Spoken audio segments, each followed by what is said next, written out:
Hey, everybody. So we'll go ahead and get started today. Today's short micro session is why high performers don't recognize their own burnout. And I actually just posted on this a few minutes ago, and we're going to take it a level deeper here. And I want to challenge you as you're listening, see if anything I'm saying lands a little differently, not in your mind necessarily, but in your body. So, over the last few years, I started noticing something about burnout that didn't match how we usually talk about it. Most of the women I work with, they're not exhausted failures. They're highly competent leaders who have spent years applying that competence inside structures they didn't fully choose. And I think because of that, we've misunderstood burnout. I honestly think we've been defining burnout too narrowly. Most people associate burnout with exhaustion or collapse, but for high performers, burnout looks very different most of the time. It doesn't remove your ability to perform. What it does do is changes your ability to recover. So again, it doesn't remove your ability to perform, but what burnout does is changes your ability to recover. So burnout isn't always obvious because of that. Sometimes it looks like success, but success that's getting harder to sustain. So the first question I usually get is, if I'm still performing, how could I be burned out? Well, because burnout, again, for high performers doesn't look like exhaustion and collapse. It looks like continued competence under constant internal strain. So you're still showing up, you're still delivering, you're still leading teams, but the effort it takes internally keeps increasing and accumulating. And so, again, most people think burnout means exhaustion, but high performers rarely collapse. They keep functioning, they keep producing, they keep leading. And that is exactly why they miss it. Because burnout isn't a loss of performance, it's a loss of recovery capacity. How quickly they can recover between demands. So again, people ask, well, wouldn't I feel it if I was burned out? Because at first I couldn't own that word either. But the answer is not necessarily, because again, high performers, what they excel at is overriding their internal signals. So, what it often looks like instead is overthinking decisions, constant urgency, difficulty relaxing even when nothing is wrong, needing something external to resolve before you allow yourself to settle. Do any of those resonate? And I think here is where things get really important. A lot of high performers end up regulating themselves through external anticipated relief. Hey there. Saw you guys pop on. Welcome. So again, right, like a lot of high performers, they end up regulating themselves through external anticipated relief. And what I mean by that is the promotion or the next quarter or the vacation that's coming up or someone else coming through. And what happens there is the nervous system starts to say, well, once that happens, I can finally relax. But when that thing, whatever it is, becomes uncertain, for instance, the timeline for the promotion shifts, or the answers just aren't clear, or that external thing you were relying on doesn't happen, then the activation comes right back. So then, right, kind of another question that comes up is, well, it does, if like, so why does it feel like I can't relax even when nothing is really wrong? And that's because your nervous system has learned to organize itself around what's coming next, those external things we just mentioned. So basically, what's happening is instead of settling after something is done, it immediately looks and scans for what's still unresolved. So even when things are technically fine, your body doesn't register a completion. It stays in that anticipatory state. And basically, what happens in the body is over time, it creates a baseline where rest feels uncomfortable and unfamiliar. And then stillness feels awkward and unfamiliar. And then relaxation becomes something you have to earn by what you get done or your productivity. And so oftentimes people will wonder, like, well, how do I know if this is happening to me? And one of the most common patterns I see is that the person starts adjusting their effort based on perception and how things are being received instead of what actually matters most. And that might look like doing tasks at work that aren't moving the needle, but they're still expected, right? You prioritize based on perceived impact, not aligned impact. There's a difference. So over time, what happens is that creates a constant internal tension. And I'm a big sports fanatic. So in sports, elite performers, they don't lose because they suddenly forgot how to play the game. They lose because their recovery window collapses. Same thing we're talking about here in leadership. They can't reset between points. Leadership works the same exact way. So, for instance, if you watch a tennis player between points, there's a reset.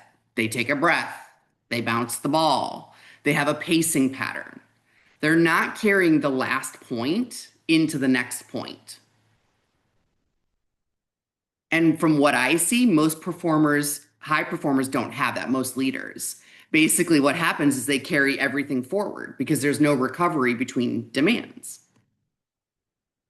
So, burnout is what happens basically when your nervous system loses the ability to reset between high pressure moments. So then what happens is pressure stops being something you move through and it becomes something you stay inside. So again, to kind of bring it all together, high performance is not about pushing harder. It's about that recovery window and being able to recover faster. And once you see that, it's really, really hard to unsee. So that's what I wanted to share for today. And if this resonates with you, I'm going to be sharing more about how to start rebuilding that recovery capacity in real time. So that's the micro session for today. Any questions? Not really, Vanessa. Hi. Well, Just like I think one of the things that I saw in the like in the first recording, it was more the fact that I can't even on the weekends that I'm so restless because I just got myself so used to, and you kind of move from month to month, quarter to quarter. It's the next event, it's the next, and a part of me just wants to figure out better techniques to, to go through, to your point, that ability or learn that skill to just take a breath in between. And how do you do that in an environment where, as soon as you finish a quarter, next quarter starts. Like it's not like you get some time off or something like that. It's not the next quota is there. Like it doesn't go away. You right. don't get a reset time. So how do you do it in life? Yeah, totally. And that's completely common, Walla. I mean, it's especially with the women I work with, like I feel like that makes total sense. That's what I see a lot of is on the weekends, right? Where you're supposed to be recovering for these 2 beautiful days that you have, and all it feels like is, well, I just have to get the stuff done that I didn't get done in the middle of the week, and nothing's actually ending or stopping. And that is actually the focus of my work is how do you do that real time? Right, because first of all, I think what we need is the awareness that it's happening because we've always just kind of passed through it and been like, okay, next thing, next thing. And again, like I mentioned, that pressure it accumulates inside, and then when you try to rest on the weekend, your body will not settle down because it hasn't had the time to do that in between the other things. You're going full speed every week, and then on the weekends it didn't have any recovery time during the week, so that when you try to do it on the weekend, your body is already in that state of, well, this feels uncomfortable. I'm not going to do that. Let's just go to the next thing, right? So that is really common to see, and that is what I teach is like that real time switch. How do you become aware of it? But not only that, how do you release that pressure and find that recovery capacity in real time? That's a very valid question, Walla. Yeah. And I'm going to be talking more about that. So all of these lives every week will have an arc, and that's exactly where we're going next. So I'd love to have you there if you can make it. Awesome, thank you. Yeah. Veronica just mentioned the Sunday scaries are real. I'm wondering, sort of, Veronica, if you mean the like feeling anxious about the next day, or is it just that you still have a lot of things, at home that you like? Yeah, I think Mhm. what I mean by that is it's like kind of what Janessa was saying. You can't enjoy anything over the weekend because usually it's like, okay, Friday you went out, had a great time, great. Saturday, now you got to do the stuff that you have to do to recover from the week that you couldn't do during the week.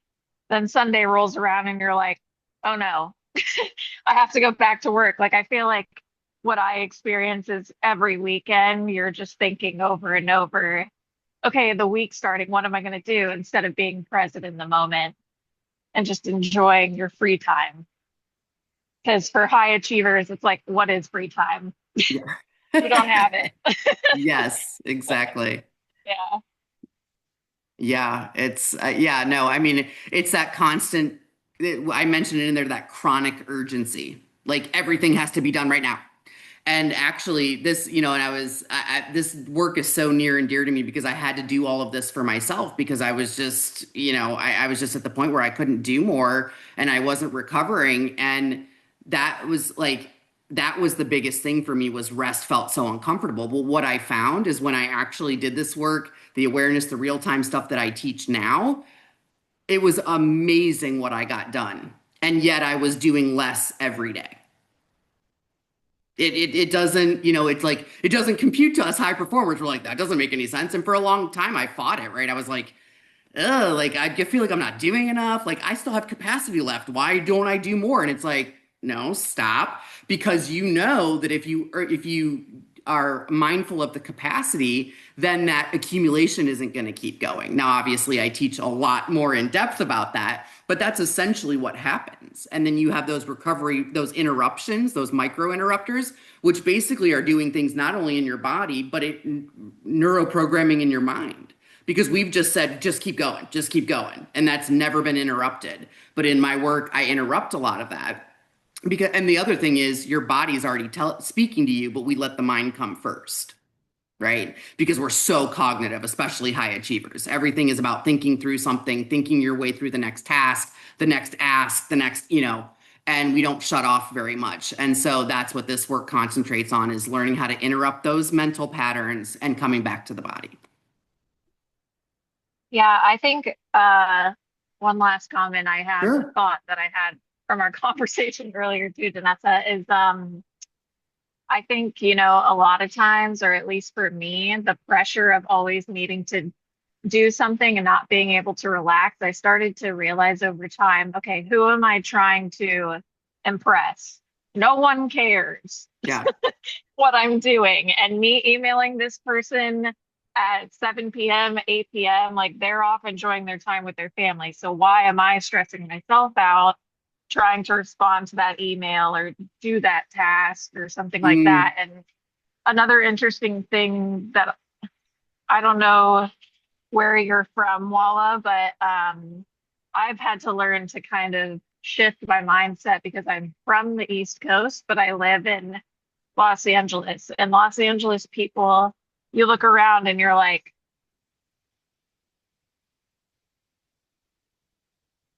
Oh, you cut out there. I don't know if I can. I was like, they're like, what? Are you there, Veronica? I think we lost her. We'll get uh-oh, Bruce. can you hear Are you? me? Yeah, now I can hear you. You just said you Okay, were about to say something about sorry, LA people.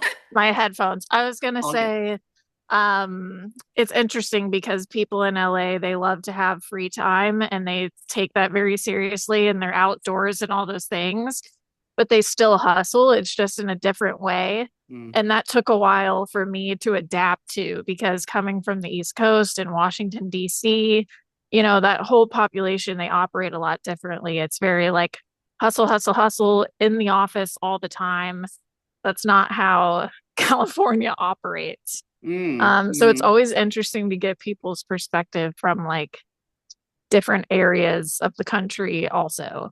And you're west, right, Walla? You're in Arizona, or I'm in Arizona now, but I moved from Montreal. So Yeah. something it's a little bit similar too. Yeah. Yeah. yeah, that's Luckily, interesting. COVID kind of fixed that a little bit.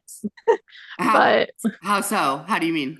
I would say like since COVID, a lot of people have taken their remote work more seriously. I see. And I think people are learning over time, like, yes, I don't need to be chained to my desk. And I think I've noticed corporations have started to back off of that a little bit, but then I also Mm, noticed them starting to creep back into it. And it's like, no, mm, no, no. Because I mm. think it's made people in the workforce a little bit more relaxed, so I to see. speak, slightly. Well, and I actually had put a post up about this, I think, last week about how environment changes things, right? Depending on where you're at, even if it's just geography, sometimes that will change everything. And I know Danielle, one of my clients, she moved to an office and it made like such a difference, right? Like she was working from home, but she went to an office and it changed everything about how she worked, right? So it's one of those things that like the chronic urgency thing that you brought up about doing things for people urgently, Veronica, is one last thing I wanted to comment on. Is, we're like, oh, well, if somebody, because I used to always think this, especially in corporate, like if somebody emails me, I have to email them right now, or else I'm not a good worker, right? Like it was like this thing in my head, all the urgency around it. And it's like you said, Veronica, like nobody actually cares. And on top of that fact, what you're doing is telling them that you're always available, that you don't need downtime, that you don't want downtime. You're always there. You're always going to answer right then, right? And so that creates not only the pressure inside yourself, that pressure we're talking about staying inside, but then it teaches other people around you that it's okay to consistently come to you about stuff like that, and just continually ask for the urgency. We know in corporate, 20% of the people do 80% of the work most of the time, right? So it's like those people are always getting more load because they're the ones that will answer on a dime. They'll answer at 10 at night. They'll answer. So, and that's how I was, right? I didn't get help, I got more work. So, anyways, just a thought on that as well. Anything else you guys wanted to add before we jump? I think that point that you just mentioned, it's also setting boundaries for yourself. I think that's extremely healthy because to your point, if you don't, it's just gonna pile up even more. And it took me a while to be able to set those boundaries for myself, but I started really making sure that I make priorities for myself and for my business and whatnot. So if somebody comes to me and they want like that extra thing or they want something urgently, I can reference, hey, these are the things, like here are some of the priorities that I have right now. Even honestly with my leaders, like Mm, sometimes they'll come to me and they're like, hey, we want this. I'm like, well, I've got this and this and this that I'm working on right now. Um, you know, I have to either do what you're asking me and take something out. Which one would you like me to take out Right. or like that? Right. I think people just they have that expectation and you just have to be really diligent. Otherwise, y- y- like to your point, that's just asked to the burnout. Yep, yep. And it's 100% true. And boundaries are not easy, as you know, right? It's just not an easy thing to do. And for me personally, like, I felt, I always felt like with the executives, especially men, like when it comes with women, it's a lot harder to kind of stand up and be like, this is my boundary. But everything shifts when you start to do that. And people change and people do adjust, right? It's like, and not everything can be urgent that we got to prioritize here, people, you know? So, and yes, you encounter that. I mean, corporate's just saturated with that type of thing. So, so yeah, totally get that as well. Wallow boundaries are huge. Okay, ladies. Yeah. All right. Well, awesome to have you guys today. And again, I'll put you guys on the invite for next week. That should be coming out later this week, so you can stay tuned to look out for it. It'll be in a post, and then we can go from there. And if you have any questions or want to take anything deeper on a DM, feel free to do so. I'd always love to chat with you. Sounds good. Okay. Thanks. Thank you. All right, guys. Bye, Veronica. Bye, Walla. Bye. Bye.